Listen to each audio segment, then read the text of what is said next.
do not understand white supremacy, what it is, and how it works, everything else that you do understand will confuse you. In all of these 9 areas of activity, economics, education, entertainment, labor, law, politics, religion, sex, and war. Anywhere on the planet, minute by minute, day by day, all of the time, all of the time, all of the time. Okay, welcome everybody to a new edition of the Counter-Racist Code Show with Mr. Neely Fuller Jr. I am your co-host, Mr. Bobby. We are pleased that you are listening all over the planet. Got a brother listening right now from Spain, Brother Aaron Litton. He writes in and he is listening. And Sharita, as a matter of fact, this is what she says, Mr. Fuller. She said, Mr. Fuller, I came across your site, Produce Justice, just a week ago. I'm so happy and relieved to have found some help, a code for dealing with white supremacy. I am in training through the code and will share what I'm learning. I just wanted to thank you, Mr. Fuller, because I was truly confused by white supremacy. I attend a church that has an African-American pastor, a majority white congregation, some African-Americans, and a few people from Latin South America or East Asia. I was confused that even as the church is integrating, there is still great racial tension and a reluctance for church leadership to address racial hatred as a systemic issue, not the actions of just a few. I expect that in continuing to read and listen, I will emerge from my confusion with constructive habits for placing, resisting, confronting white supremacy, and creating justice in my small sphere of influence. Thank you, Mr. Fuller, for your commitment to developing and fleshing out a counter-racist code. By the way, I have ordered my first book and look forward to reading it myself and sharing it with friends and family. This comes from Sharita from Washington State, and she was very, very pleased with that. And that gives me this introduction that I understand from my producers that the books that Mr. Fuller will be talking about near the 45-minute mark, all 3 books are flying off of the shelves, People are getting the book. They are reading the book all over. This is very, very good. And they're writing me and they're calling, to let people know, let Mr. Fuller know what's going on. And so that's a good thing. To get in contact with the show, you can call this number here, which is, 516-453-9921. Let me do that again. Call this number, 516-453-9921.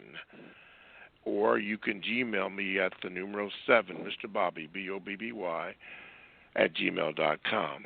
Now, when you dial that number, make sure you press the number 1 button and you will go to the top of the line that Douglas has just done. And by the way, when you do call, now you can listen to the program, but give your name to the screener so that I can see who was calling and give you a proper introduction. So, Mr. Fuller, let's kick this bad boy off, and let's go to Douglas. Let's see. Douglas, you're on with Mr. Fuller. What is your question? Good morning, Bobby. Good morning, Mr. Fuller. A few weeks ago, we seen a president clear out protesters to take a Photoshop, as they call it, in front of a church. But it had meaning. It had a lot of meaning, excuse me, and it was an exact code. What it was is he raised his right hand up according to what Hitler did. And it actually states in the Bible, it says, sit at my right hand until I make your enemies your footstool. And that's in Luke 20:42 through 43, which being at the right hand is the place of authority to whoever sits on the throne. And in this case, it's Donald Trump. Now, with all this going on, Mr. Fuller, I mean, you have some lawmakers of all colors. They're trying to say that it's the chokehold, rip down the statues. You even got people guiding the statues with arms. You know, they're protecting it with semi-automatic weapons, a statue. It's not even living. They're saying defund the police. Mr. Fuller, my question is this. With all this going on, do you see that defund the police and also take away certain rights from the police and knock down the statues? Do you see this being a deceit that the white supremacists might be behind this also? Because it's not making any sense to me. I mean, the Supreme Court, they're not signed. They rejected the qualified discrimination law. So that means that the police, they have qualified immunity. That was signed in the Supreme Court. The police, they're not even going to rule on that. They don't even want to hear any cases on qualified immunity. But what they did rule on is LGBTQ allowed to use the same privilege as the 1964 Civil Rights Act. So, I mean, everybody's confused, Mr. Fuller. So my question is, would the white supremacists be up to deceiving us in this way? Well, I'll answer according to what's in the code book. Anything that the white supremacists do has to do with making the system of white supremacy stronger. Maintain, expand, and refine.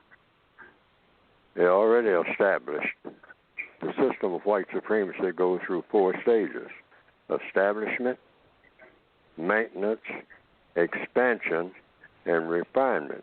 So it was established before anybody who's on the planet now was born. It was established that far back. So everyone has come up in the system of white supremacy if they are on the planet called Earth. That's the biggest government, the strongest government that the world has ever seen, the most sophisticated form of government, the most productive form of government, the most religious form of government. It's called, in capital letters, the system of white supremacy. No government that has ever come before that or since in recorded history has ever proven to be stronger and more powerful. So therefore, anything in any area of activity, economics, education, entertainment, labor, law, politics, religion, sex, and war, anything that anybody is doing anywhere on the planet is a reaction to the system of white supremacy or the practice of the system of white supremacy. There's only 2 ways to go, because that's the most powerful form of influence on the planet in every area of activity. There's no religion, no political system stronger than the system of white supremacy. So everybody's influenced by it. Everybody's reacting to it. All of the non-white people react to it in our ragged fashion, which all of what we call black culture is just a ragged reaction to the system of white supremacy. That's all that it is. Doesn't amount to anything. And the white supremacists have the strongest, most powerful, most sophisticated, most productive. The system of white supremacy produces more things, more different ways of doing things and getting things done than any system that ever came before it. So people sort of worship it, and that's understandable, without even knowing that they worship it. they think that they will say that, oh, I'm not worshiping white supremacy. Like somebody called in about church and all like that. Oh, no, I'm worshiping my God. I mean, the white supremacist said, yeah, that's what you think. But you're thinking according to what I taught you, all right? You ain't getting no special message from nowhere else except me. I mean, you came up under me, all of you black people on this planet, under my tutelage. I raised you. You are my illegitimate children, all of you. And you do what I say, even without knowing you're doing what I say. You'll swear you're not doing what I say. And you'll really mean it. You'll really believe it, which is exactly what makes you a perfect slave. You think you're free when really you're under my tutelage. I hope that answers the question. We're up against something. Thank you very much, Douglas, and thank you for your call, and don't be a stranger, Douglas. Thank you so much. Okay, Mr. Fuller, the brother from Spain, Aaron Litton, has this to say. He says, Mr. Fuller, I hope that your family are doing well. Based on research that I have done on Black Lives Matter, I ask African people, be careful of following the movements that they did not start. And this, on the Black Lives Matter website, they have stated that they are for black queer rights.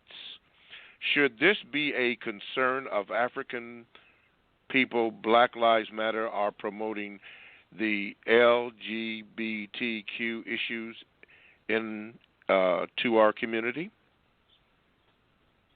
Yes. The white supremacists are relying heavily, and they're going all out. They'll spend any amount of money. They'll spend billions of dollars for black people that they can draw into the net of maximum scatterization of sexuality. They'll come up with every type of scheme they can to send sexuality among the dark-skinned people of this world in every type of direction that they can send it in. They're trying to think up new and newer and directions in which no one has ever even conceived of or heard of. Digging into everything that has happened in sexuality, because sexuality has been with the world for a very long time. And people tried a little just about of everything. But the white supremacists said we got to maximize confusion among black people in our movies and all of our entertainment. Black people are heavily into entertainment. So we got to direct all of our entertainment, not just some of it, in order to get rid of this idea of black male with black female sexuality. We need to tear that completely apart. We need to make that as ragged as it can possibly be, which it already is, because black male with female relationships are in the toilet, all right, and have been. They've never been anything close to what they ought to be, and getting raggedier. And the white supremacists is going to maximize that and say, now, once you do that, the law of compensation says you remove something, you have to replace it with something. That's right. So we're going to maximize every type of sexual confusion that every mind, white people, black people, everything that you can think of that was caused as much confusion in sexuality as you possibly can get. And this is covered in the book. There's lots of places in the textbook for victims of white supremacy that you can get that, and by going to producejustice.com. But in the 6 major racist strategies for confusion, you'll find it mentioned from pages 24 to 26. But all through the book and all through the 8th area of activity, because it's a segment in the book that's dealing with sex, all about what they're doing in these areas of activity. And I even have a long list of every possible form of sexuality that you can come up with. Because it's basically going back to a lot of the things, and they'll probably come up with newer things. I don't think that it's anything new that they can come up with, but they'll try to cause as much confusion as they possibly can in the area, the eighth area of activity. But if you go back to the Roman Empire and all like that, you might get a little idea. Like I mentioned the movie I, Claudius, and there's a character in there that's based on supposed to be true history called Caligula. And he just went all out during the Roman Empire, trying to come up with every type of sexuality you can name. This is why you can look at some of the old statues, and you'll see half man, half horse, all that type of thing. They actually tried to do that type of thing. This is where they're taking black people.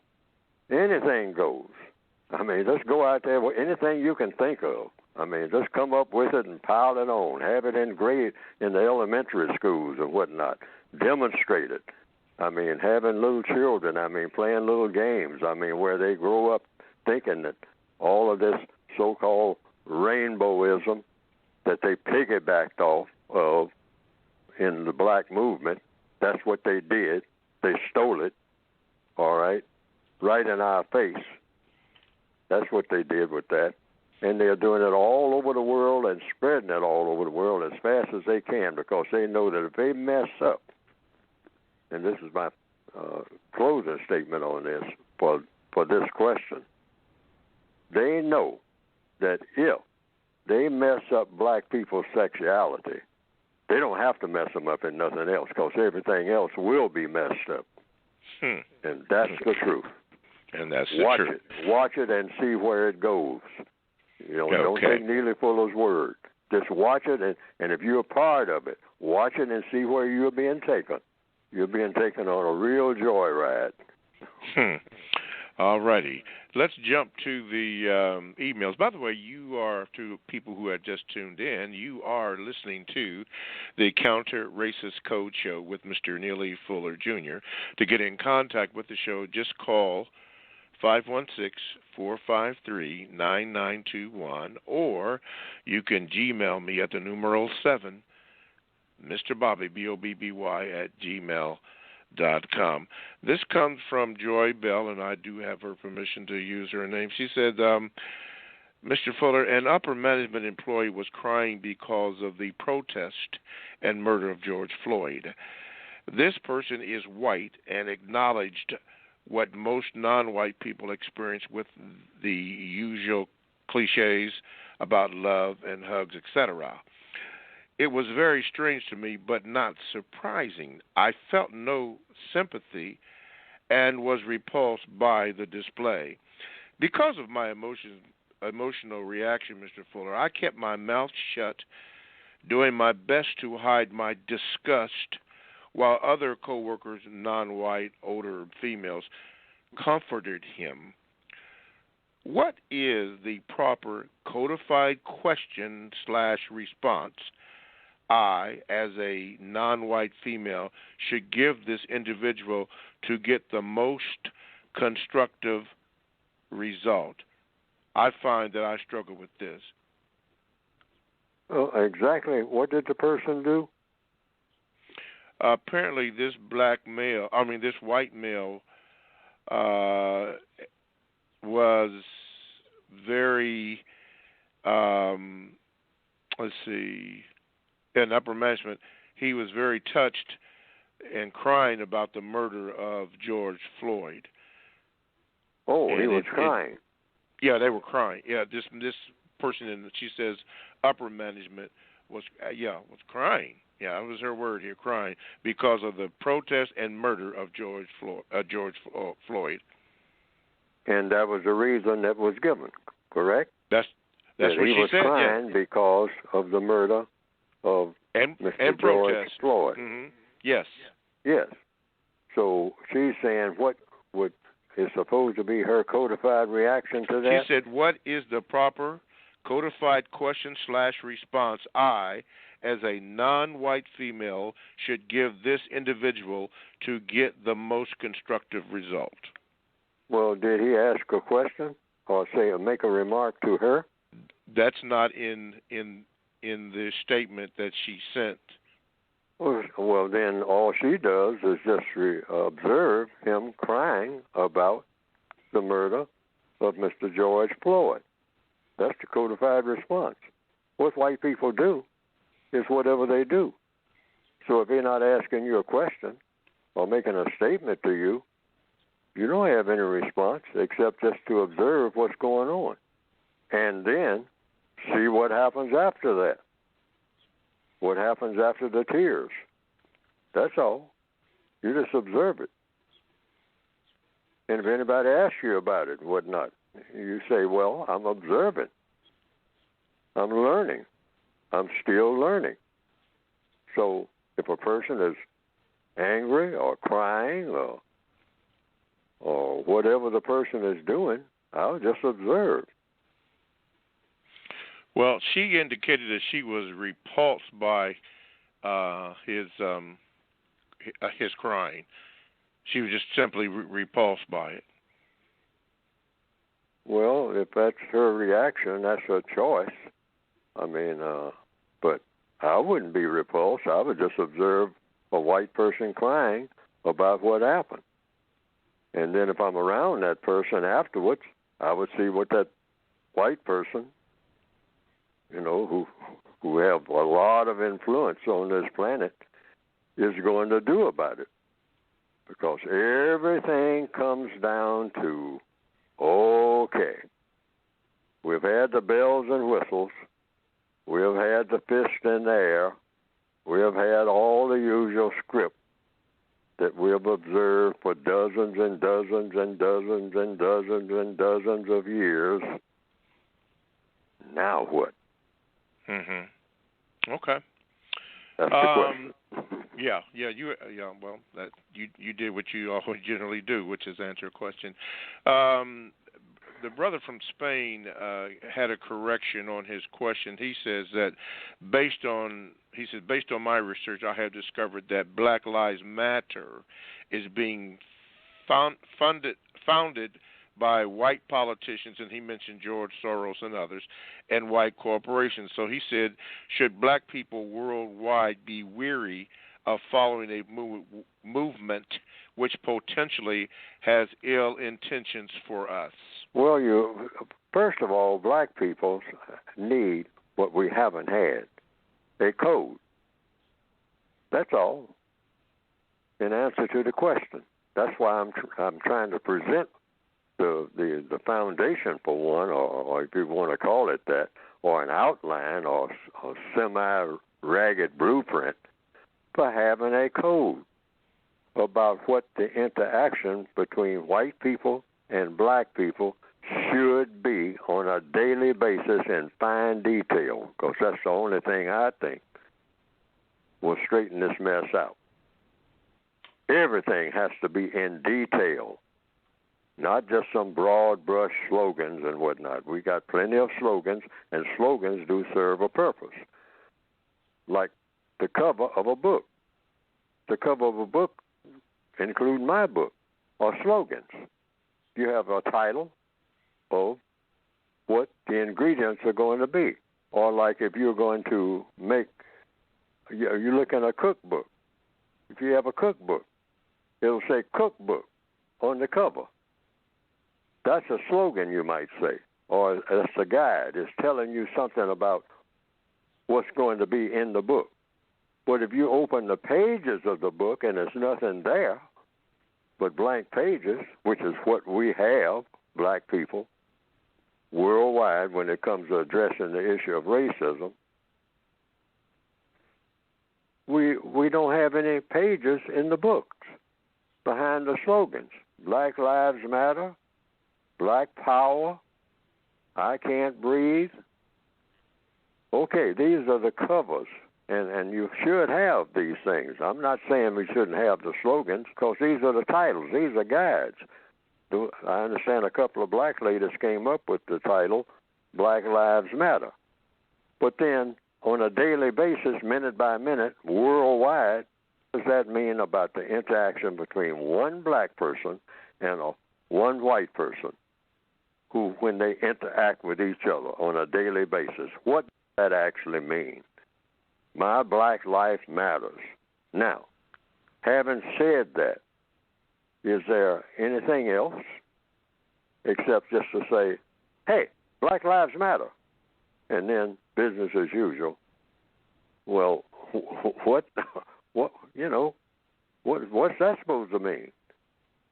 Where are the pages in the book that's got some printing on it, an outline about what we are going to do now? Comes down to a two-letter word that black people keep getting lost when it comes to that two-letter word, D-O. What are you going to do? The white supremacists are the most efficient people on this planet because they are about doing whatever it takes to go to the moon or whatever. Doing. Not just talking about, I'm going to sing a song about the moon. Black people do a lot of that. Okay. How about getting there and coming back and do all the science that it takes to do that? We never get around to the doing part. Never. Keep going around in that circle. Okay. It's called cycle racism. All righty. And finally, in this particular segment, Bunbo Nuki says this: Mr. Fuller, is it possible that the white supremacists are not from this planet?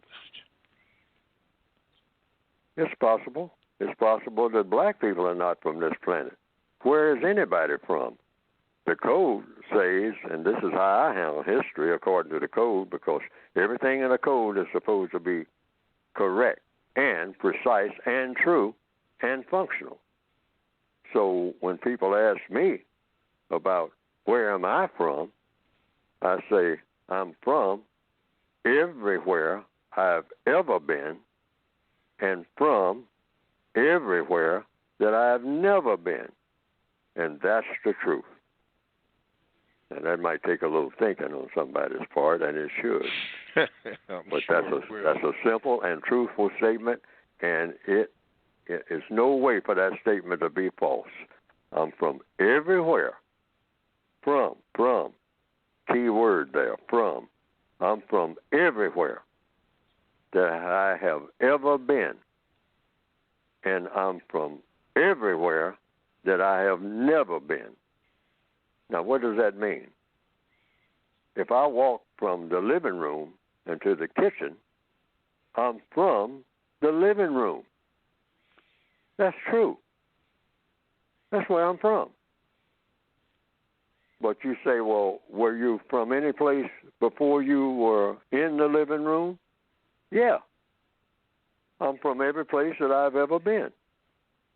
Well, where is this thing about you're from everywhere you've never been? I'm from that too because I've never been there.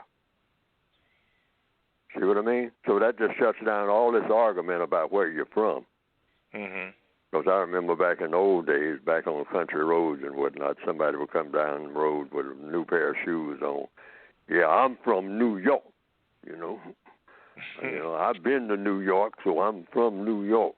Okay, I stayed there 3 years. I was born in Alabama, but I've been up in New York, and that's where I got these shoes from when I was in New York. That was back when I was in the country, and people talked like that, and that was a big deal. Okay? Yes, I've been to New York, so I'm from New York now. I'm originally from Alabama, but I'm from New York, so I'm better than you. See, that's black people showing off to black people, which we still do. Okay. I hear the music, so that means we got to take a station break. You're listening to the Counter-Racist Code Show with Mr. Neely Fuller, Jr.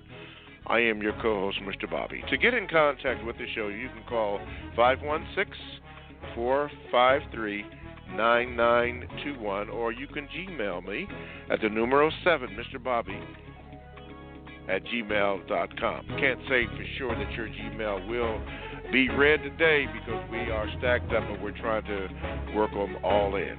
But for 516-453-9921, if you would like to speak with Mr. Fuller.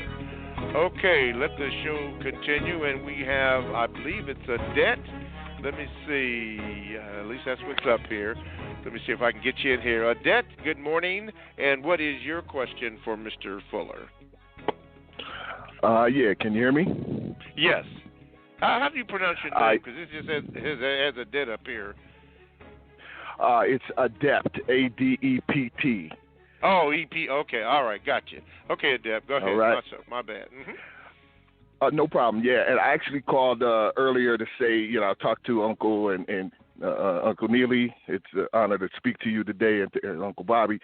But I called earlier to talk. I'm the one that called earlier to talk about the fact that I noticed that white supremacy was using the term spirit to confuse the public about the fact that it's just the mind, so that they can call us away from religion, because there are so many excellent answers in areas of religion about how to deal with life and deceivers and things like that, that they're trying to distract us by having us focus on the term spirit and spirituality, because it's vague as to what they're talking about. But it turns out that spirit means mind. Okay, so that's me. I called earlier, but I have a victim's guarantee qualification statement to make, and then I have a question to ask. The statement is that in first hearing Neely's work, I thought it was very insightful, but I wasn't sure how to prove what he was saying is true. I thought, okay, I've observed many white people's behavior, but I don't see how can I prove that his claim about their teachings in the different 9 areas and so forth is actually true, other than to say, oh, I've observed behavior here and there, and I speculate that they were taught by their parents or their friends or something like that. So I wanted to go out and find where, in fact, are they doing what he claims that they're doing. And I found that they're doing it with what's called the theory of evolution by Charles Darwin. And they are actually teaching in all the 9 areas. If you go to college and so forth, they're teaching in all the areas from art, writing, architecture. They're claiming that we all started back when monkeys turned into humans, and first writing on the walls, and that turned into painting, or that turned into writing. They give us this story, and the story is a theory of evolution. And when I looked at it up close, I found out that this is where white people are being taught that they are superior to us. They're being taught that we are monkeys because that's the concept that, apes turned into humans in Africa, and then they eventually wandered outside of Africa to these other parts of the world, and therefore blacks would be the closest to apes according to the theory of evolution. So when we are mistreated, the theory of evolution states that you do in fact try to wipe out the less evolved creatures, because that's the evolution process according to the theory of evolution, and that's how white people became white.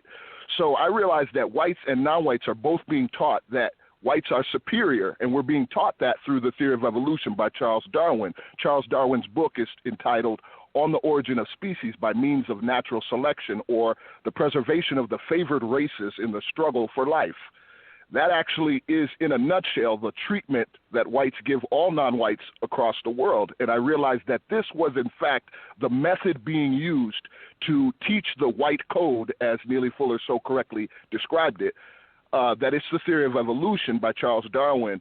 And then, certain things built on that, like eugenics, which is the scientific practice of Darwinism. It's used as a social experimentation program to have whites dominate non-whites, and then eugenics is coupled with things like Thomas Malthus, which states that there's not enough resources, and therefore there's too many people and not enough resources. But all of this is based on the theory of evolution, which states that whites evolved through the process of evolution, which was a competition to wipe out the weaker ones, and only the strong survive. I realized that in gang life, we're often using a lot of the concepts from the theory of evolution. So a lot of us are like, hey, only the strong survive. Survival of the fittest, y'all. Survival of the fittest. I don't mean to cut you off. No problem. No problem. We're kind of pressed for time. My statement.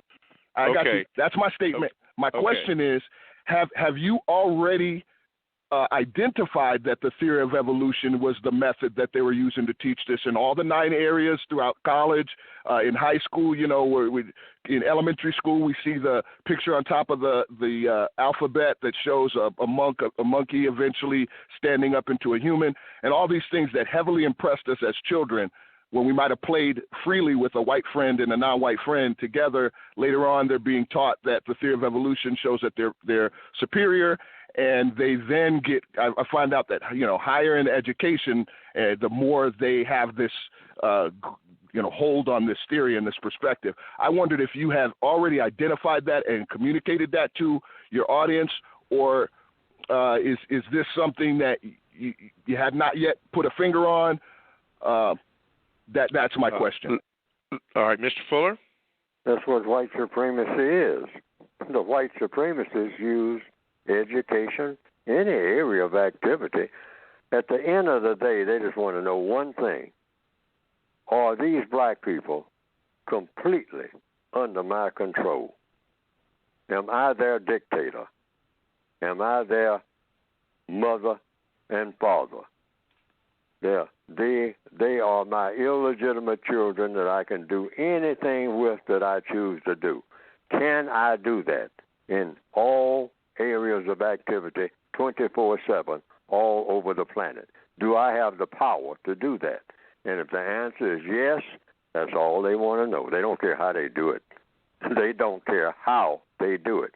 They don't care how many books you write, how many movies they have, how many plays they put on, as long as at the beginning and end of each day, if you're classified as white, you have complete domination and control over people who they classify as non-white. End of story. It's a very, very, very simple formula. The most powerful formula for controlling people ever thought up in the history of the universe. Okay. Well, there you have it, Wyatt, and thank you for calling. Thank you so much. Okay, let's go down here and let's get New. Okay. Brother. Okay, New, you're on with Mr. Fuller. What is your question? Yes, good morning, Mr. Fuller. Good morning, Mr. Bobby. Thank you both. Good morning. Can you both hear me? Yes, okay. Go ahead, sir.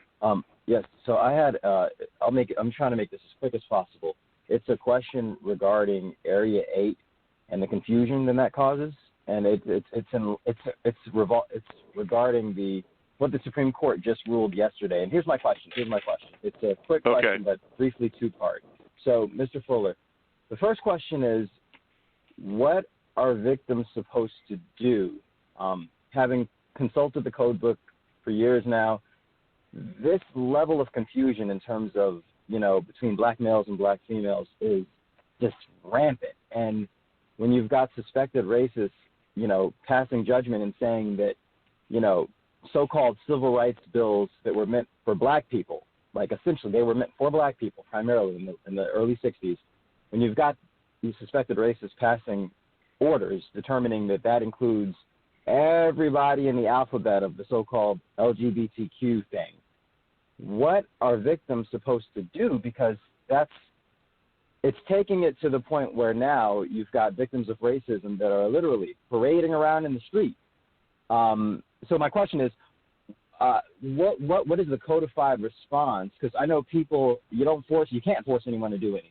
People are going to make their own choices. We're all in prison. I get that.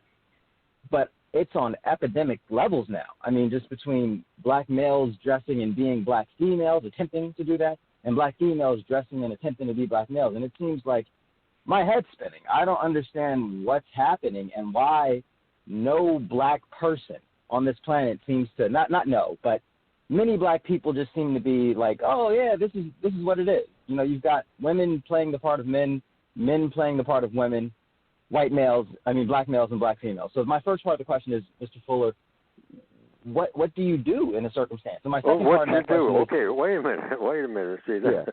Yeah. Part of codification, a very important part. You never move to a second question before you answer the first one thoroughly.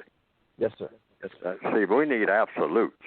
That's what we do. In answer to your question about what you do, you ask a question. What do you do about the racist strategy for sexual confusion. That's all, that's the title of it. For non-white people of the planet.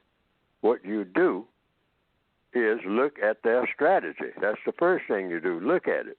Then you do what you always do according to the code. If that's a problem, you solve all problems by doing what? That's why I say we need a code. Questions and answers. Right. So, I will give you an illustration of what you do. I was invited to a church. I'll give an illustration, maybe try to keep it simple, to talk about what to do about racism, and there's a bunch of young ministers there, and I was invited here in Washington, D.C. to talk to them, and they were going to be church preachers sometime or another. They were practicing, you might say, to be that in the future. And there was a sort of a small staff, maybe 6 or 8 people there talking in a small room. And they said, well, they're gentrifying this area, and we got a couple of white guys that live across the street, and that, they built a real fancy apartment. I mean, a real pretty place. I mean, it's the prettiest on this block and in this whole neighborhood. And they're going to, they came over and to our church, and they said they wanted to help. And they said that, that they wanted to help with the youth. So I asked the question, because I immediately became suspicious.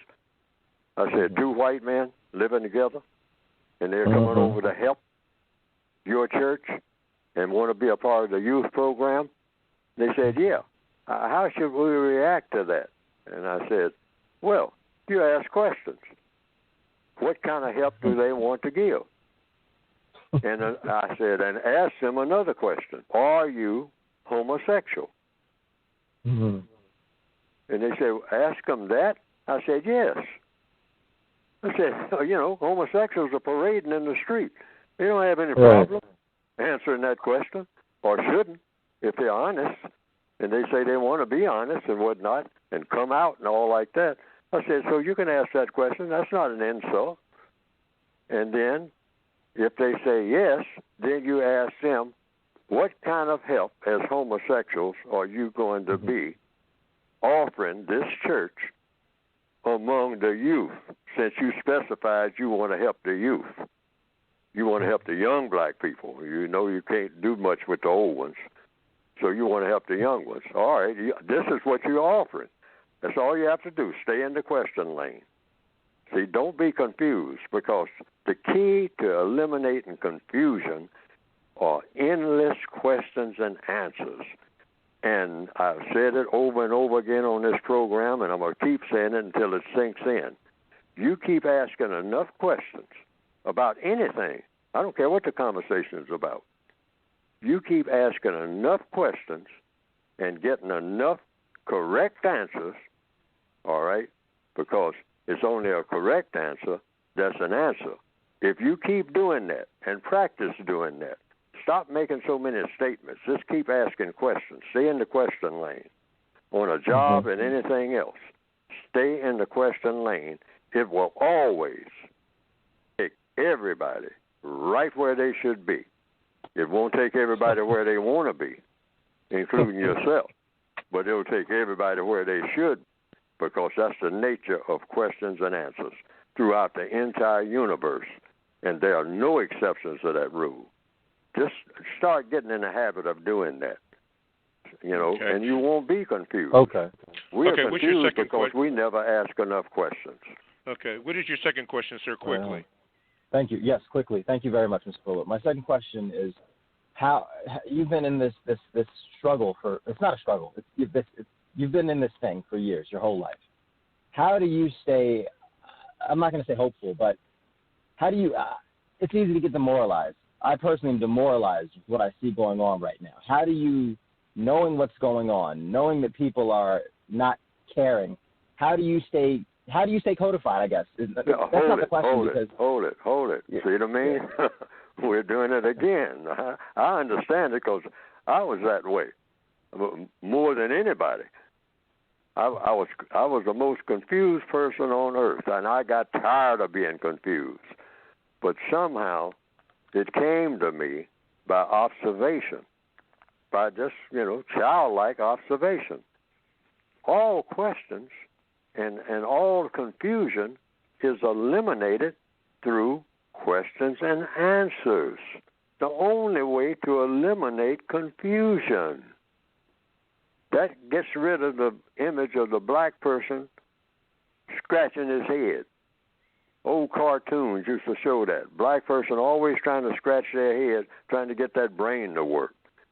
We got bodies. Our bodies work like a charm. I mean, lift that barge, tote that bale. I mean, we do it. We're known for that. We're body people. We go into the gym. I mean, we can work out. But white people have said the main difference between a white man and a black one is not just the skin color. Said a white man can think, and a black one can't. His mind is just nothing. He ain't even got one. He's got to have somebody just put a rope around his neck and steer him around like a cow, all right? Because he ain't got no mind at all. He's all over the place. He's just a bundle of confusion. A Negro is a confused person by definition, confused about everything, scratching his head about everything, can't figure nothing out that a 5-year-old white child can figure out in 2 seconds. And a Negro genius can't figure out nothing, can't get across the street without a white person holding them by the hand. That's our image. So how do you eliminate that? Questions and answers. That's all it takes. Questions and answers. That's why even black people in the old days, coming up when I was coming up, black mothers were taught by the white supremacists to do what? Slap the boy. I mean, use violence and tell him, you ask too many questions. Don't ask just do it. Don't ask me no questions. And so we got in the habit of that, not asking questions. So we are head scratchers. Just walking around scratching our head about everything. Scratching our head with one hand and scratching something else, Yes, and that's it. That's the image of the black guy. Yeah. All righty. All right. Thank you, New. Don't be a stranger to the show. It is at this point where we're going to devote a few moments to this question. By the way, you are listening to the Counter-Racist Code Show with Mr. Neely Fuller, Jr., and he has a publication out, 3 of them, as a matter of fact. And Mr. Fuller, briefly, can you talk about your book before we get back to the questions? You can get the book by going to producejustice.com, producejustice.com. And right on the back of the book, for those who have it, you can stay focused just by looking at what's written on the back of the book, just as an opener. And then when you open the book from the front, it says, I took up a whole page for the Revised Expanded Edition, saying, if you don't understand white supremacy, what it is and how it works, everything else that you understand will only confuse you. And right here on this program, people are called in. 2 callers already have said they're confused. Confusion means what? You don't have answers. And how does anybody, white, non-white, some creatures from Mars, how do they get rid of confusion? Questions and answers. This is what scientists do. This is what the Wright brothers did and are reported to have done, but that's the route that you take. They said, I see birds flying. I wonder if I can fly like a bird. And so they got into their garage or someplace and whatnot and started trying to put wings on a bicycle. And they thought that might work. Well, it didn't, but they kept asking questions. Well, how can a bird fly? A bird has a body, but it has something called wings. So if I put wings on a bicycle, I should be able to fly like a bird. Well, it didn't work. So they went back to the drawing board. what does going back to the drawing board mean? It means you're asking further questions. You didn't stop. Well, that didn't work. What will work? Because something will work. And that's been proven over and over again. Something will work if you keep at it. You got to be persistent. But you can get the book by going to producejustice.com. The system of white supremacy is put together by people. And the theory is, the concept is, anything put together by people can be taken apart by people. But you have to know what. You have to know how it's put together. And the only way you'll know this is questions and answers. All righty. Go to producejustice.com, and this is how you can get the book that'll set us on the course that we ought to be on, in my opinion. Okay. All righty. We're going to have Ben and then hopefully Wendell, OC, Wendell, and Isaac. So let me go to Ben here. Get you right up in here. Okay, wait a minute, Ben. Okay, there you go. Ben, good morning, and what is your question for Mr. Fuller? Good morning. Good morning, Mr. Fuller. Good morning, Mr. Bobby. Good morning. Yes, sir. Mm-hmm. Yes. So, Mr. Fuller, concerning the, I have a VGQ, and I'm hoping you can possibly comment on it because it pertains to the code. During the whole protesting of Mr. George Floyd's death, I observed something, and you always talk about how we should make observation. And I observed that the media kept talking about the protesters are calling for racial justice. Now, according to compensatory logic, justice is neither racial or non-racial. Justice is justice. Why are they trying to make justice racial? Well, to the extent that a racist has anything to do with it, is so they can control the definition. That's the logic of it. So first of all, you make a judgment. What does a racist do? A racist practices racism until the racist decides not to practice racism, in which then the person would not be a racist. But a racist has a code, the most successful code for dominating and mistreating people ever thought up. Nothing as strong as white supremacy has ever been thought up in the history of the known universe, recorded history, that's stronger and more powerful and more sophisticated than the system of white supremacy, dominating and mistreating people based on color. So the word justice never had a definition. I found that out in 1994. It was Mr. Jerry Spence being interviewed by Mr. Larry King on a program in 1994, and they were talking about justice doesn't have a legal definition. So I hadn't even thought of that. I said, everybody talks about justice, justice, justice, justice. No definition. Words have definitions. So I just took the common route. I looked in the dictionary, and it had terms like fair play and all that type of thing. I said, no wonder. Justice is a phantom. I mean, it might be anything that anybody says it is, and since that's what it is, I'm going to come up with a definition. It took me about 8 years to come up with one, I think. 8 weeks or something like that. I don't remember. But it came to me one night. And I said, justice is guaranteeing that no person is mistreated and guaranteeing that the person that needs help the most gets the most constructive help. If you don't have those two things, you don't have justice. Then I thought about the definition I'd just given it, and I said, that means, Fuller, that it doesn't exist. And so that was the answer to that question. Now that you have given it that definition, does that exist? No, that's never existed in recorded history. Why?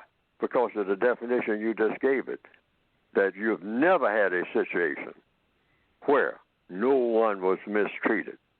And you've never had a situation in recorded history where the person that needed help the most got the most constructive help. Guaranteed. You've never had that situation anywhere on this planet called Earth. But that should be the criteria. And that should be what everybody should say that justice is according to the definition that I made up. And so naturally I ran into another problem that I instantly made a non-problem because people would say, where'd you get that definition? I said, I made it up. And so people did, the next logical thing. How can you make up a definition, Fuller, when that definition ain't in the dictionary? Then I asked a logical question. See, getting back to that question thing again. Who makes dictionaries? So we got to talking back and forth, and they say, well, really? They got Random House, they got Merriam-Webster, I said, oh, people make up dictionaries. That's the answer. People write dictionaries. So then I say, well, who are these people that write dictionaries that everybody say is the gospel? See, that's another question. I'm saying all problems are solved through the process of questions and answers. It'll take everybody right where they need to be. So I heard that lexicographers, there's a title to people that make dictionaries. They're called lexicographers. So then I asked, okay, what does a lexicographer do to put those words in a dictionary with those definitions? They said they go out and listen to the way people talk. I said, oh, they listen to the way that people talk, and then they put the words that the people use in the dictionary? I said, yes, Fuller, that's what they do. Lexicographers do that. I said, oh, now we're getting somewhere. Now I got some more questions. Well, since I made up some words and I talk, then does that mean that my words go in the dictionary? Say, yeah, Fuller. It'll go in Random House. If you just keep doing it and everybody else starts doing it, then that's how it winds up in the dictionary. I said, well, suppose I write a book and put it in my book. They said, yeah, Fuller. That's the way it will work. Oh, see what I mean? Questions and answers. It'll take everybody right where they need to go. So when I put out my book, I added that definition in there, and that's just as good as anybody else's definition if people start using it. And you can do the same thing. I'm telling the whole world this, in case you didn't know. I found that out just by asking questions. All you have to do, black people of this planet, is ask endless questions and get the correct answers to questions, because that's what you call being educated. It's nothing but questions and answers. In a courtroom, what do you got? Questions, answers. Questions, answers. Sometimes a defense lawyer will jump up and say, don't answer that question. Why? Because that's how you get to the truth. That's why. You keep asking enough questions and answers, the wraps are going to come off, all the covers are going to come off of everybody. Anybody who's hiding something. That's why courtrooms, have defense lawyers. See, they'll dodge questions. Questions are loaded. For what? Education. That's what you call learning. In any school, you've got nothing that's worthy of being called a school. Not somebody that's standing up making a whole lot of statements. People who are constantly asking questions and getting the correct answers. Question, answer. Question, answer. All righty. Well, thank you, Ben, for calling, and don't be a stranger as we are getting ready to end this first hour. Mr. Fuller, before we end this first hour, did you know a brother by the name of Robert Goodloe who lived on 3rd Street Northwest near Howard University? He passed away some time ago. Probably, but I don't remember the name. Okay, yeah, someone wanted to know if you knew that. Okay, knew him. Okay, that concludes the first hour of the Counter Racist Code Show with Mr. Neely Fuller, Jr. I am your co-host, Mr. Bobby. So we thank you for listening. Thank you for the calls. Those who are on hold, just continue to hold. We are going to go into the second hour, which will commence right now. Okay. Welcome to the second hour of the Counter Racist Code Show with Mr. Neely Fuller, Jr. And to get in contact with the show, you need to call 516-453-9921. Now, this is important.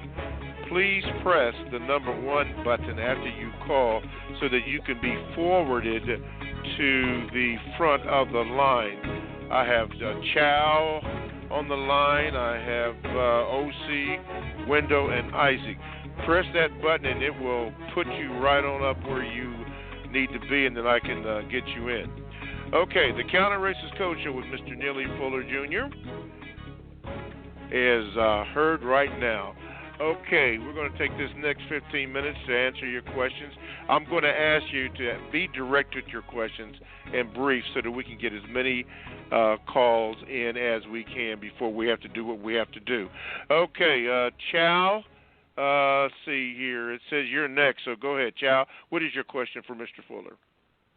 All right, Mr. Fuller, can I ask you a quick question with a quick follow-up? Yes, sir. That's what this program is about, questions and answers. Cool. That's how we all get to the truth. In the sake of clarity and focus, is this an internet show or is this a radio show? This is an internet show, I've been told, I guess. Sometimes it's called talk radio. I don't know. I'm not very familiar with the technicalities of the modern world. I'm kind of old-fashioned. I came up with an old RCA radio that worked sometime. It had tubes in it as big as light bulbs, street lamps that would burn out. Right. And most of the time you couldn't hear the radio because there's so much static. Right. Cool. So I've been listening to the different platforms you've been on for years, from the Cows to Carl Nelson to Talktainment and now Produce Justice.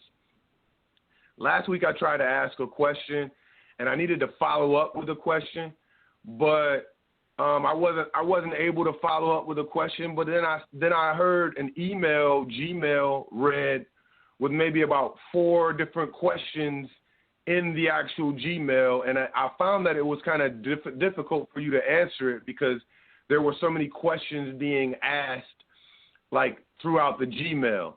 So for clarity and focus, what do you suggest we do to make it easier to understand the callers, to get as many questions as you just did right before the break? And as far as the Gmails, for those to be a little more concise.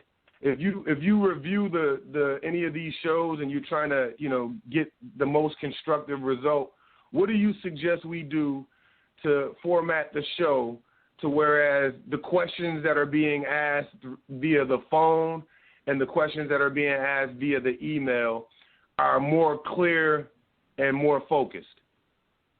Well, I don't know because I haven't worked on that. So I guess since you asked the question, every question has an answer. Mr. Fuller, I can't hear anything. It sounds like I got cut off. Hello? Hello? Can you hear me? Chow, can you hear Mr. Fuller? Chow, can you hear Mr. Fuller? I can barely hear him. I can barely hear you. Can you hear me? Can anybody hear me? And who can hear me? I can hear you now. Okay, who am I talking to? This is Chow. All right. This is Chow. Now, I don't have the answer to that question because I'm not technically savvy, all right? So when you don't know the answer to a question, you just simply say, I don't know. But since the question has been asked, all questions have an answer. So I'll have to find out who does know and work on it from there. Because once a question is asked, that question should have an answer. Why? Because that's the only way in the universe to solve any problem. Questions and answers. And there's no such thing as a question without an answer. Even if the answer initially is, I don't know, which is the answer to most questions. So in order to improve the question and answer format in this program, we'll look further into it. Okay. That's the best I can say at this time. And, Chow, let me say this on your part, and you had a good suggestion. When people are asking a question, you be concise. I like that word that you use. Be concise and ask the question and try to make it so that I can, if I'm going to read it, if you're going to use a Gmail, ask it so I can read it and not be lengthy for Mr. Fuller, because if you're asking 4 or 5 questions in there, then it does and can lead to a question maybe not being addressed properly. So I like your suggestion, and if anybody that is listening and is going to use a Gmail format, review whatever you are going to read, write, and so that I can read it. And another thing, we don't mind the VGQ, but come on, we don't have 15 minutes to do a VGQ and asking all of that right there, because we only have a 2-hour show. So you have to give respect to that. So as Chow suggested, and thank you, Brother Chow, be concise with it. I really appreciate that. Chow, I guess he's gone. Okay. I guess he's gone. Okay. Thank you, Chow, for your Gmail. Now, again, when you dial that number, 516-453-9921, you press the number 1 button. You go to the top of the line. Now, I had OC, Wendell, and Isaac on, but there are other people who have hit that button, and they are supposed to be next in line. But what I'm going to do is I'm going to have OC in, and then we'll try to work this out. We're trying to give respect to that. Okay, OC, you're on with Mr. Fuller. Go ahead, please. Yes, greetings. I'm confused, and I was hoping that Mr. Fuller can help. I know the code says that we should not call people white supremacists because then we have to prove it. My confusion is coming because how do we think about politicians like the senators and the congressmen and the governors? Is it logical to conclude that it is their jobs to maintain, expand, and refine the system of white supremacy? Therefore, it is logical to conclude that they are white supremacists without having to prove anything, given the proximity, and it is their job to do these things. So I'm kind of confused about that. Can Mr. Fuller help me? Okay, if I understand the question, if the question is if you're trying to ascertain whether or not a white person is a white supremacist, the assumption is if the white person, according to the code, is able to practice white supremacy, they should be suspected of being one. Now, what's the procedure? I can't say it enough, and I'm going to keep saying it, I guess, one of these days, questions and answers. If I'm talking to any white person, somewhere along the line, I would just ask a simple question. Do you believe in white supremacy? That's to start off. And wait for an answer. If you get to know them on that, first of all, you ask, can I ask you a question about race? So you get permission from the person. The white person might say, no, I don't want you to ask me a question. You're a black person, and I don't want you to ask me no questions about race, because I keep those opinions to myself. That's the answer. That's the answer the person gave you. See, we got to get to the habit of asking questions. I mean, we start talking and we just ramble and then talk about, the how we feel about everything. Whereas stick to questions and answers, just straight up questions and answers. Mary, I'd like to ask you a question about race. Can I ask you a question about race? And if Mary says, I don't talk about that type of thing, that's your answer. You got your answer. Now, you can ask another question, but that's the answer to that question. So she's not going to talk to you about race because she says she doesn't do that. And you might ask another question saying, why? Okay, you can always ask why. A person is doing anything or proposing anything to be done. Why? That's real important. W-H-Y. That's a question that should always be asked somewhere in any conversation. Why? Why? Why? All right? And the person may say, because I just choose not to. That's the answer. Except you can say, why do you choose not to? And they might say, because it's too controversial. And I don't like a lot of arguments and controversy. That's the answer. So you can have another question. You know, there's no such thing as too many questions. Black people have been taught, sometimes by people in our own families. I mean, you know, an elder person have been taught. You're asking too many questions. Then you ask for permission. When a person says that, I don't care who it is, you ask for permission to ask one more question. How many questions are too many? You can ask teachers that.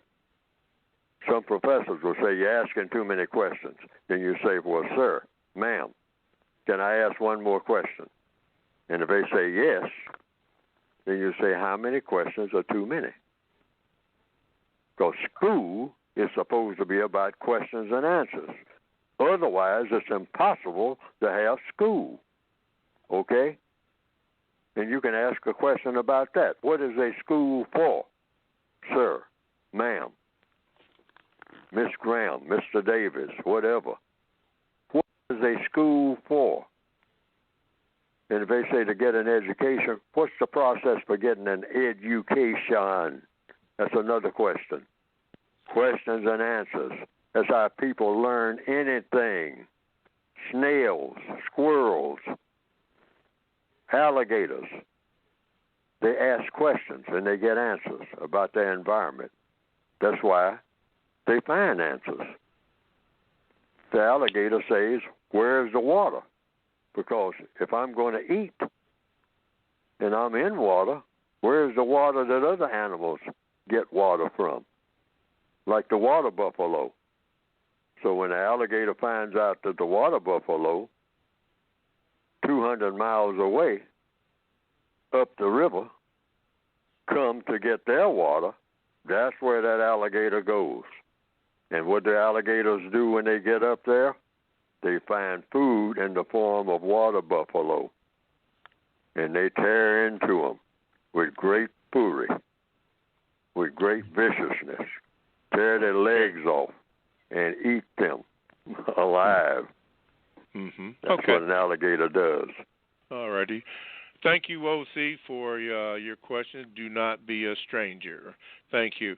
Let me make a couple of acknowledgement, and I may mispronounce your name, so forgive me. But Fioracani, thank you for joining the conversation. American Indian Truth, thank you for joining the conversation. New Orleans Wake Up has joined the conversation, and I guess it's Kali Pepla has joined the conversation. I want to make those acknowledgments. Mr. Fuller, before we read the Gmail, I do have another question from this person here. Okay, Wendell, you finally got in there. Go ahead with your question for Mr. Fuller. All right. Hello, everybody. My question, Mr. Fuller, would be on your definition of justice. I guess I'm just trying to get a better understanding of how could we guarantee that no one is mistreated and those that need the most help get the most constructive help? I mean, is it like a law? Okay, let me answer the question. See, we don't move to the second question until we take care of the first. How do you guarantee it? I'll give this example. 10 people in a room. Now, everybody needs help, as a rule. Very few people will say, I don't need any help of any kind from anybody. Anytime. I always just help myself. Now, if a person makes a statement like that, you take them at their word. But most people will say they need help. So if you're in a room, say on a job, 10 people. I'll try to give this simple explanation and answer to the question. That's what code is about. So it's 10 people in that room. You say, does anybody here need help? All 10 people raise their hand. Now, what's the procedure, according to the code, to produce justice in providing that help? Because when people say they need help, justice is involved in the procedure. Because you got to guarantee that nobody's mistreated, and you got to guarantee that the person that needs help the most will get the most help in answer to the question. So you say, you find out what kind of help each person needs and how much. Now, most people in a room of 10, it will work out that somebody in that room needs more help than all the other 9. That's who you start with. You always start with the person that needs the most help, and then you work back. It might be if the people are sitting in a row and you got 1, 2, 3, 4, 5, 6, 7, 8, 9, 10. If the person that needs help might be Mary Atkins, and she's in seat number 6. So everybody concentrate on helping Mary.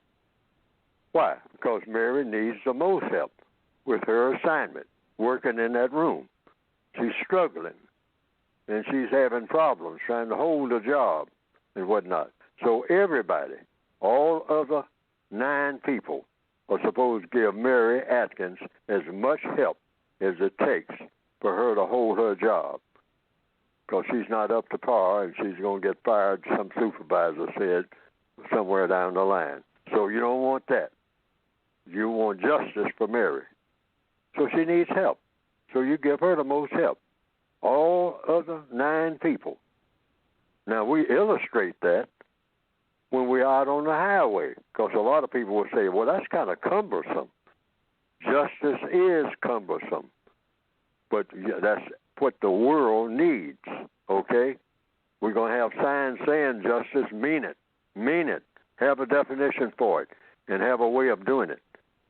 So we show a little bit of that when, and I've said this here on this program, on a highway, you hear that siren. So everybody's late for work. You know, bumper to bumper, red light fever, 5 o'clock in the morning, traffic is moving slow. That truck up ahead there, 80 cars in front of you, has broken down like trucks will do, cars will do, and the person is trying to get it off the road. There is a delay. You're looking at your watch on your dashboard, your clock on your dashboard. Hey, you're going to be late for work. And then here comes the rescue team coming through to move the truck. So everybody moves out of the way because they're going to unblock the highway so everybody can get by. That driver needs help. He can't move it. Some passengers of other cars, might get out and help the person move to the side. That's just a simple illustration. And everybody moves for a siren. Fire truck coming through. Somebody up ahead. Their engine caught on fire. All right? So that fire truck is coming through. So everybody moves aside. Now, we do that. That's a simple thing that happens all the time. And everybody's annoyed. Everybody's slowed down. But they're helping the person that, needs help the most. You do that worldwide in all 9 areas of activity, all of the problems of the entire world are solved. It's called justice. And it doesn't exist anywhere. We need to bring it into existence. All righty. Thank you, Wendell, for your call. Don't be a stranger. Okay, Mr. Fuller, we have a few moments to devote to an email before we go to, I believe it's Isaac, and then we'll follow the order. Says this comes from George. Says this, Mr. Fuller, good morning. I believe you said in the code that we should never ask for love and other things that we need, because people should voluntarily give those things when appropriate. We should expect people to do the right thing and not beg them to be good people. Obviously, if someone is not a good person, then they are not going to treat you well. We see now with all these George Floyd protests that black people are starting to talk about reparations again, even though there is still zero chance we will ever get them, because the Jews control the purse strings, and they have already indicated many times in the past and even recently that they have no intentions on paying us a single dime. Isn't this just another form of begging? I was taught to ask for something you want or need once, and that was it. Anything after that is just begging. We are begging white people to do what is right, and white people simply don't want to do it. Jews don't want to do what is right. They hate what is right. They love money, and they hate us. Our suffering brings them fun, glory, and comfort. The Jews have always hated us and pretended to be our friends, and we still don't get it. Why would they pay what they love us from slavery when they don't have to, and money is the one and only thing that they care about? We are wasting time and energy begging like panhandlers on the street. What is your thought on that, Mr. Fuller? My thought on that is what I put in the book. First of all, I don't know what a Jew is, if that's the question, because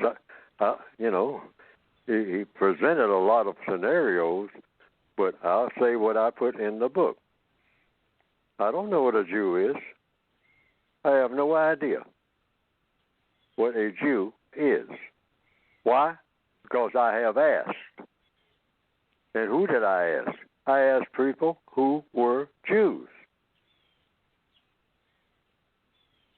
Because I first heard when the thing came up about Jews, and I started, I kept hearing down through the years, blacks and Jews. So I went to a seminar where that was the discussion, blacks and Jews, because I was what? Confused. So when I went to that seminar that lasted for about 4 hours, I left there with no answer, period.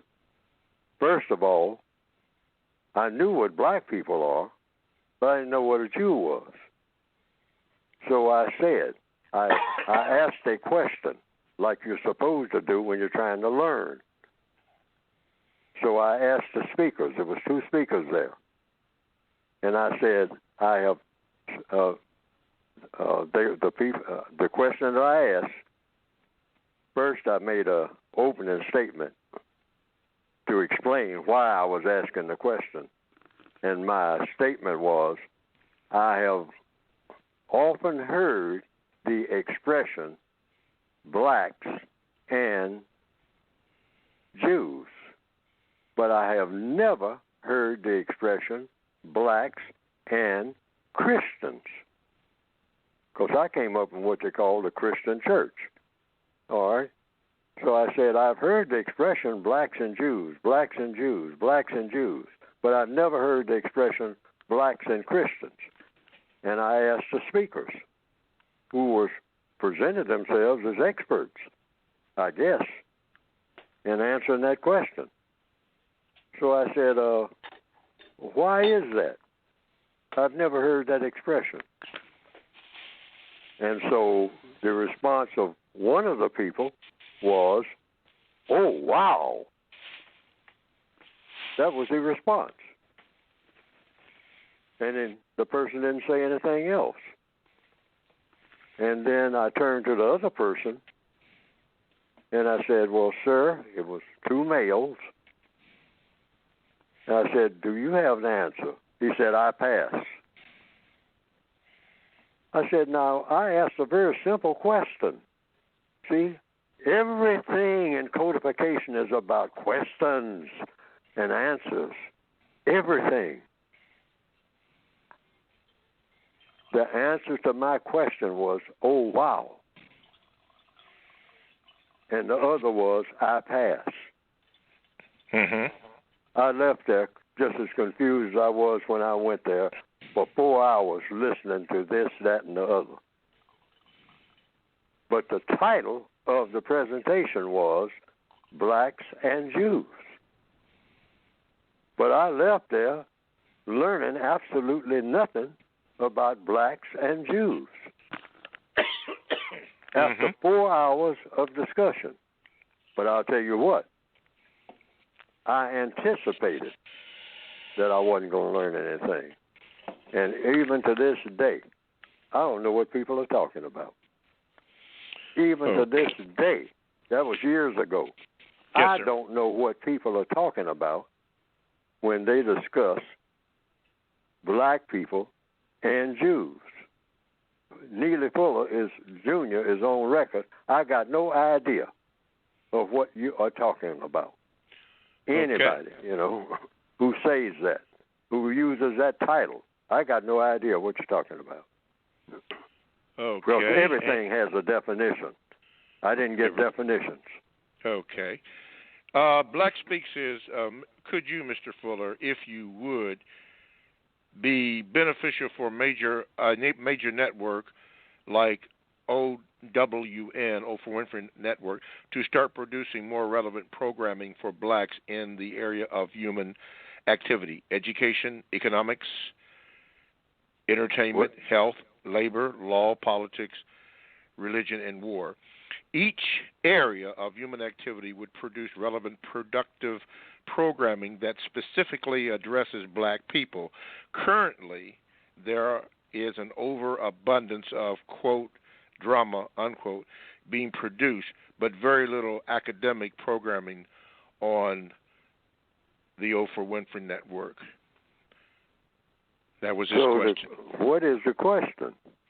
He said, could you please ask Mr. Fuller if it would be beneficial for major networks like Oprah Winfrey Network to start producing more relevant programming for blacks in the major areas that you mentioned? Well, in answer to that question, you'd have to consult Miss Oprah Winfrey about her programming and what her program is supposed to produce. I mean, that's just a question. If I was talking to Miss Oprah Winfrey, I would just ask, first of all, Miss Winfrey, do you have a program, and what is your program supposed to produce? 2 questions. That would be my opening questions. I might have 200 questions after that, but that would be my opening questions. When a person puts up a sign outside of a grocery store, what is a grocery store? That's my first question. If I don't know what a grocery store is, then the next thing I want to know is, what are groceries? Since a grocery store sells groceries, if I got that answer. See, questions and answers. And keep it nice and tight. Your questions and answers should be orchestrated, codified. See, 1,000 questions about just one thing. That's how scientists operate. You ask 1,000 questions about just one thing before you move to the second thing. And I want to say, even on this program, I keep telling people, don't move to that second question until that first question is thoroughly answered. Otherwise, you got what? Confusion. You don't have clarity, and you don't have focus. And that equals confusion. All right, there we go. The music, which means we got to take a station break. You're listening to the Counter-Racist Code Show with Mr. Neely Fuller Jr., and I am your co-host, Mr. Bobby. To get in contact with the show, call 516-453-9921, or you can Gmail me at the numero 7, Mr. Bobby, BOBBY, @gmail.com. If you do Gmail me, it's not going to be read today. I can tell you that right now. So you may not want to do that. But what we are going to do is we are going to continue in the questions for the next 1/2 hour. We have Isaac, and then we're going to have, let's see, Rosa Key, Sean, Letitia, and David. And I think they told you, David, they may not get to you today, but so many people want to get in. So let me get out of the way, and let me get to, let's see, Isaac, if I could find him. Okay, Isaac. Let me see here. Isaac. Okay. Isaac, what is, wait a minute, let me get you in here. Okay. Okay, Isaac, there you go. What is your question for Mr. Fuller, and good morning? Okay. All right. Good morning. Good to be on the show.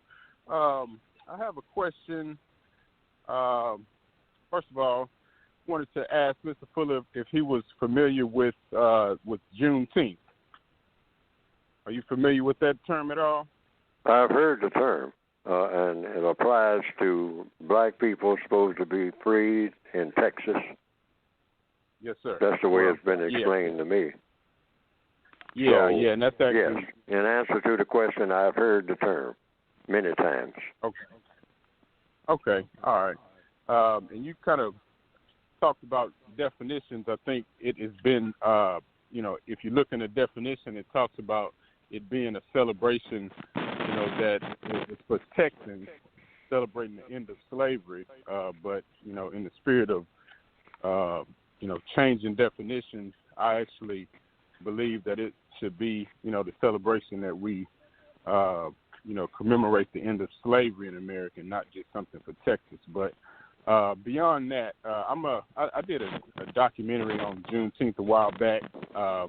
And I don't know if you're familiar with the national attention that has come to Juneteenth here in the last week or so. I think the president had planned on doing a rally in Tulsa on Juneteenth and caused some uproar because people thought it was really, disrespectful that he was trying to do a rally on this, on this day. And my question is, being that, I'm actually calling from Galveston, and this is where Juneteenth actually started. So there is a lot of national attention on Juneteenth, meaning that, a number of news stations and, radio and newspapers, are interested in doing a story and actually talking to me about this. And I just, I woke up this morning and I wanted to talk to you and just see if you could give me some advice on what I should say to the media in regards to Juneteenth about the attention that Juneteenth is getting. So basically, I'm saying that it's a spotlight on Juneteenth, and I'm a local guy that does a lot of activism, in the area. So a lot of people are looking to me, at this point, and I wanted to know, if you would recommend, me say anything ultimately to, to those that are listening about. I guess about Juneteenth. I don't know. Okay, let's give Mr. Fuller a chance to address it. Mr. Fuller? Well, if I understand the question, all right, what is the question? The question is what should he say about Juneteenth? Is that the question? Sir, yes, sir. Being that the question is all about having focus. If the question is, you have to know what your question is. What it is you're searching for. What should you say in regards to Juneteenth? Is that the question? It is what should I say to those that are listening about Juneteenth, which is our history of being in this country. So it's, ultimately it's not just about. Okay, I got it. Somewhere there's got to be a question mark. All right. Yes. And once we get to the question mark, that's it. Now you're looking for an answer. Yeah. Yes, See, that's what I mean. See, questions should be asked in such a way that it just doesn't go on and on and on and on until you lose the essence of what the question was about. See, that's important in codification. Have focus on what it is you're looking for and what it is you're not looking for. I mean, that's two categories in question asking and in problem solving. Evidently, there's a problem. The problem is what to say about Juneteenth. That's the problem. And so that's the question. If that is a problem. Now, what the code says, that's what I'm saying. I'm just saying, logically speaking, what the code says about any black person celebrating anything. The answer is none. No black person on this planet in the year 2020 or until white supremacy is replaced with justice should be ever under any circumstance celebrating anything. That's the answer to that question, according to the code. Man, I appreciate it. Prisoners of war are not eligible to celebrate until they are what? No longer prisoners of racism. Because prisoners of race, black people are prisoners of racist war. And we are not eligible to celebrate. That's the reason. See, I should always give the reason why my answer is the answer that I gave. We're not qualified to celebrate anything. Thank you, Isaac, for your call. Let's move right on to Rosa Key, if I can get it up here. Rosa Key. Okay. Thank you, Isaac, for your call. Go ahead, Rosa Key. You pronounce my name Rasaki. Oh, is it Rasaki? Okay, Rasaki. Yes. Go ahead. Okay, given the large response worldwide of protests for the George Floyd killing, you had protesters in Washington, D.C., President Trump gas so he can walk down to in front of the religious place and hold up a Bible. And then recently here in California, we had 2 hangings, and in Atlanta they had a guy get killed by the police at the food restaurant Wendy's. Now, I want to ask Neely Fuller, Mr. Neely Fuller, do you think that white supremacy, the system of white supremacy, is sending a message to people of color? Okay, Mr. Fuller? Do I think that the system of white supremacy is sending a message to people of color? Is that the question? In response to people of color, people worldwide, in response to the worldwide protests? The people in their response to the worldwide protests of the killings. Well, the system of white supremacy is continuing business as usual. What do you think about that? Do you think is the system of white supremacy in context of all of the events that have been going on, is this a continuation of business as usual? Is that the question? Yes, sir. The answer is yes. That's a slam dunk. Yes. Okay. So far. Yes.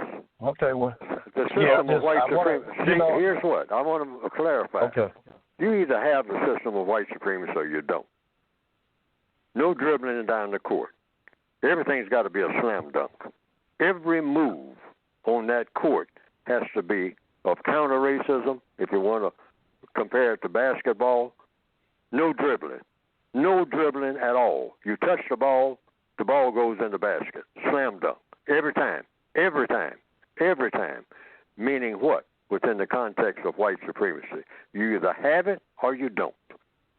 Now, as long as you have the system of white supremacy, you got what? Logically speaking, you got the system of white supremacy. I don't care how many people are demonstrating anything. You either have the system of white supremacy or you don't. Anything less than that is showboating. Okay. That's just theater. That's code. See, that's code. You thank either you, have Roger it or King, you for don't. your question. Thank you for your question, and we appreciate that. We appreciate that. Let's go to Sean. Sean, let's see if I can get you in here. We're trying to get everybody in here. Sean, what is your question for Mr. Fuller? Good morning, Mr. Bobby, Mr. Fuller. I want to speak briefly on the situation that happened in Atlanta last Friday. The gentleman, the previous caller, did mention it, but I want to talk about the 3 F's in this situation. He was accosted by law enforcement for about 30 minutes. Prior to that, he was in his car sleeping before he got the 911 call. My question is, Mr. Fuller, can you reiterate the importance of the 3 F's? Don't fuss, don't fight, and don't flee. Because that's after the 30-minute conversation... Yes, in answer to the question, that's what code is for. I've said it over and over again, and I see no reason to come up with another formula. If anybody on this program or other programs come up with another formula under these conditions that will work better, codification, counter-racist science, because that's what counter-racism is, because racism is a science. It's an exact science, which means what? It works every time. Racism is the dominant force on the planet. But to get to the point of the question, yes, you either have it or you don't. You have a code. Don't fuss, don't fight, don't flee. Why, black people? Because when you fuss, when you fight, when you flee, it does not work in your favor. The record shows that. But black people, being traumatized the way that we are, it's not our fault. We keep doing the same things over and over again when we know it's not going to work. I jump out of that car and go running down the highway. The record shows that doesn't work in my favor. The record shows that if I try to, after I get the handcuffs on me, I start preaching a sermon about how many MFs all of those people are around me that put the cuffs on me, will take the cuffs off of my wrist. How many MFs does it take for me to call somebody that MF this, MF that, like a lot of us do? How many of those times do you say that? The person that put the handcuffs on you will say, oh, now 30 is the limit. But you just said 29. Now, if you say MF one more time, that'll be 30, and I'll take the cuffs off. That kind of Negro logic should be done away with. You're not showboating in the ghetto with your homeboys. You are a captured enemy soldier in enemy territory, the white supremacist territory, most likely. Absolutely. And alrighty, you shoot people who flee in war. That's what you do. Now, you know you're going to get shot, so you start running. The next thing you should listen for is how many shots are going to come before they finally hit you. Because you have told them you're going to outrun these bullets. That's what you're telling these people. Black people, get that in your head. You're going to outrun every bullet that they have coming at you. You have the dexterity to see them coming and dodge every one of them and keep going. And when I say keep going, I'm talking about keep going off this planet. Because it ain't where you're running from, it's where you're running to. and your grandmother's porch hiding under that ain't going to help you one bit because they know to look there. Okay. Thank you, Sean. Do not be a stranger to the program. Thank you very much. Letitia, let's see if I can get you on here. Okay, Letitia, what is your question for Mr. Fuller? We have 15 minutes, so go ahead, please. Okay, good morning, guys. Mr. Fuller, have you heard the term or expression black on black crime? Over and over again. Black on black crime? Is that what you said? Black on black crime. Yes. Yes. I've heard the expression many times. Now, what is your view on that expression? Well, the way it's explained. You ask the person who has used it. That's the codified way. The next person you hear use the term, ask that person, what does that person mean? Because that's the codified way. You always ask questions of the person using an expression. I don't care how many expressions, many times you've heard the expressions from other people. You ask the person who is using the expression. That's codified procedure. That's exact. Everything in codification is exact. Super exact. Absolute. No wiggle room. And so you ask. So you ask me, how do I view that? Black on black crime. Well, since I didn't invent the term, I say, well, it means whatever people say that it means, because I don't use the term. I just simply say black people are victims of white supremacy, and black people commit acts that shouldn't be committed against each other, because the system of white supremacy trained us to do that. Okay. So would you say that white? Yes. Okay. Go So right would you ahead. say that? So would you say that the white supremacists are fully responsible for the crime that we commit against each other, or should we take responsibility? Yes. Well, yes. Fully responsible. Yes. They are to blame, if you mean by responsible. They are to blame because they trained us to do this. They trained us as a part of our culture. What is black culture? We do tacky things. All of the best of black culture is tacky, sloppy. If you want to know what tacky means, it just means sloppy. Everything about black culture is sloppy. It's non-constructive. Everything. Nothing constructive in black culture at all, okay? Now, the way we interact with each other is tacky. Our relationships are tacky. I mean, the very best black relationships are tacky. The white supremacists don't allow them to be any other than that. All right. It's called the 3 T's. Tacky, trashy, terroristic. That's in the code book. Yes. We relate to each other in a tacky fashion, and we try to improve on the tackiness. We get trashy. Just watch black people when we get together. Sooner or later, that tacky so-called relationship is going to turn into something that's real trashy, because we have been taught to worship trash. And then if we try to do something that's not tacky and trashy, then it becomes terroristic. So we terrorize each other. The 3 T's. That's black culture. Okay.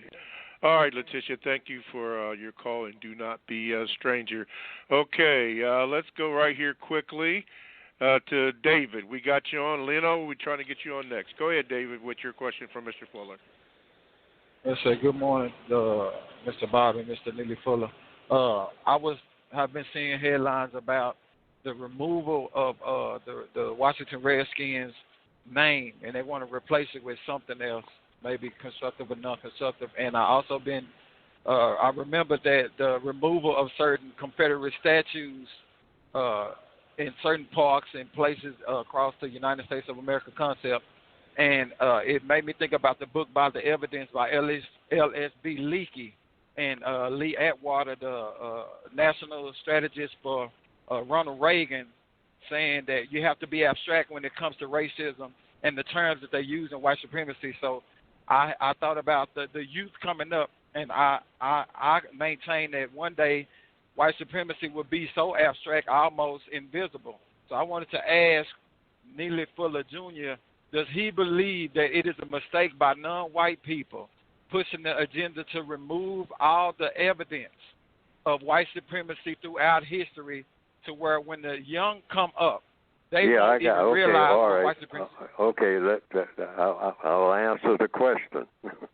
See, you don't go to the second question until you take care of the first. That's code. Okay. All right.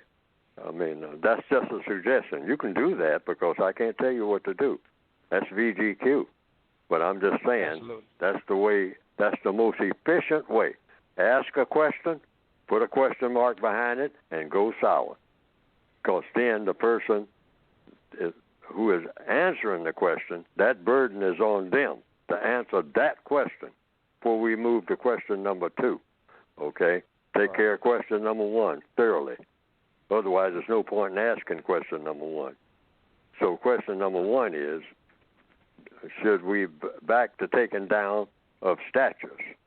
Now, according to the code, you look at a situation and you try to think of, since you mentioned evidence, the best way to handle every situation, because that's what codification is. Codification is about, it'll never be any better. That's what you come up with. You come up with an answer to a question that will never be beat. Never be beat by anybody, anywhere, in a million years. That's what codification is all about. Coming up with an answer to a question that will never be answered better.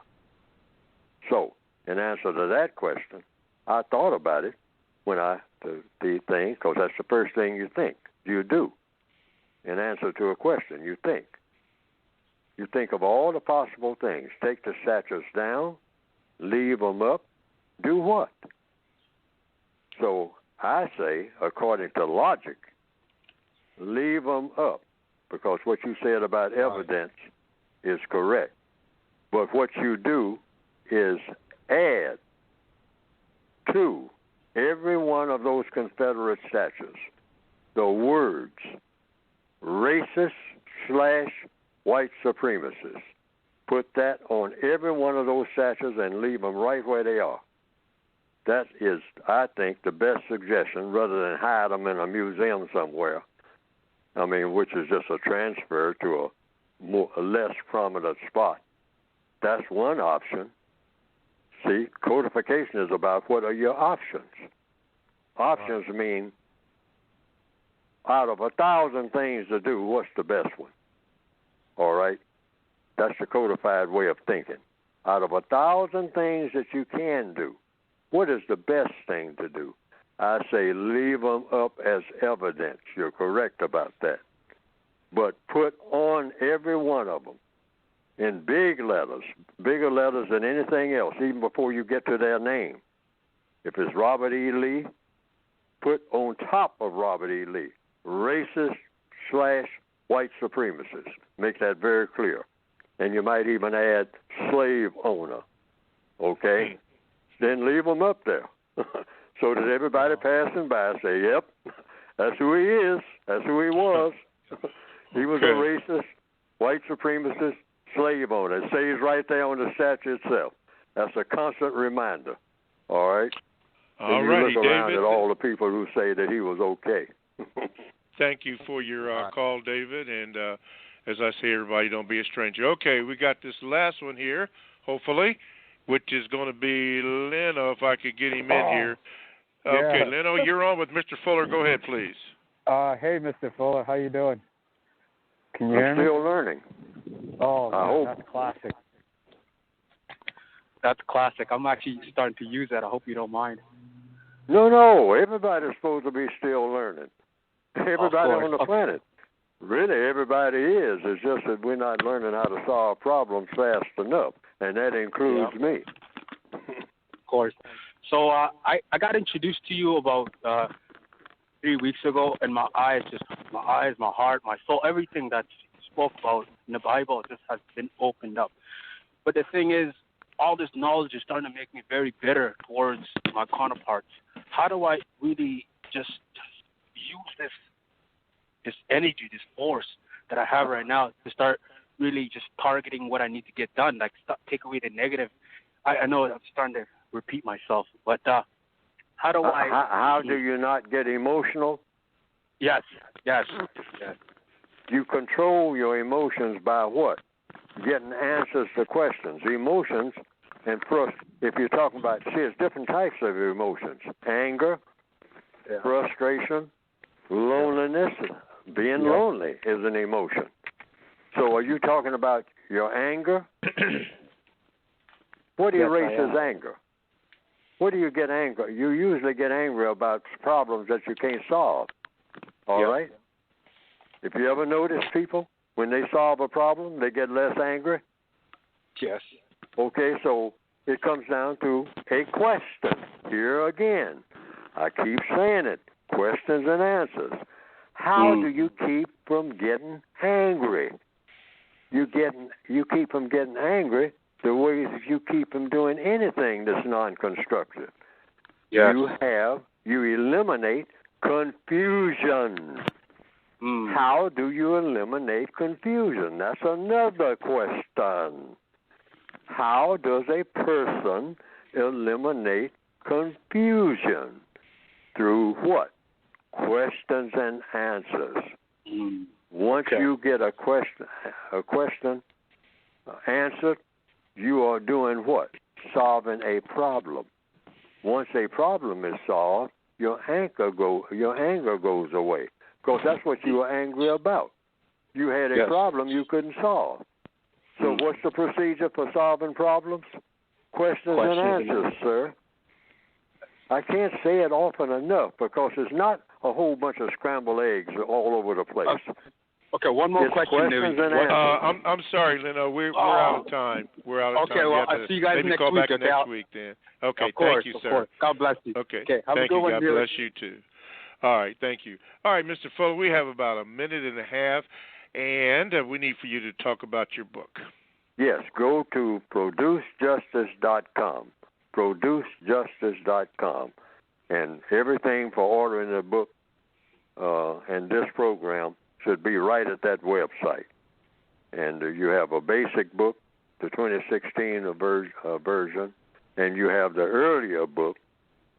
Some people want it for whatever reason. I don't know. But some people have said they understand it better.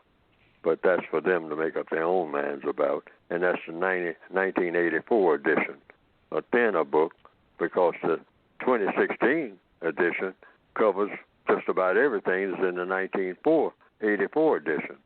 But that's for the individual buyer to make up their minds about. And then you have a word guide there.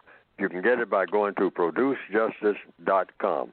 And here again, I want to emphasize, all problems, without exception, are solved through questions and answers.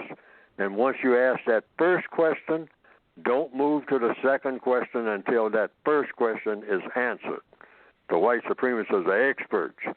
It lets you ask 15 questions, and they wind up not answering none of them because everything got lost.